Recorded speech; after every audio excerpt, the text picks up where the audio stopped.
one of the most effective things you can do to help people is to listen. And there are technologies of listening. And so the first one is, don't assume that either you or the person who's talking knows what the problem is. It's so hard. Once you have the problem specified, you've solved like 95% of the problem. That diagnostic move is really hard. Are we sure we're addressing the most crucial issue? You have to have your sights focused right on the center point of the cross, right? Like in a gun sight. It's like, are we aiming at the right target? And then you can start negotiating problem solution. And but you can develop the patience to do that once you understand that initial act of listening is in itself the most helpful thing you can do. Just listen. And then how do you listen? Okay, so if I'm listening to you, there'll be times when what you're saying doesn't make sense.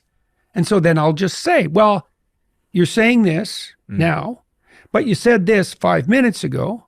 And if you listen a lot, you can learn to track conversations across a very long span of time. And that's quite fun.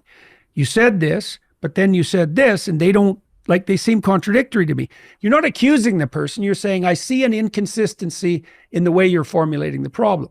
And they'll sort of startle a little bit and then try to rectify that. They'll check you out to see if you're insulting them or trying to play a game of moral superiority first. But if it's just an honest question, then you're actually helping them lay out a description of the situation that's not internally contradictory. Okay, so, and the great podcasters do this. You see this with Rogan. All Rogan does is ask stupid questions. And the way he does that is by consulting with his own ignorance in humility. Rogan is listening. He's thinking, I'm a stupid lunkhead and I don't understand this. What do you mean?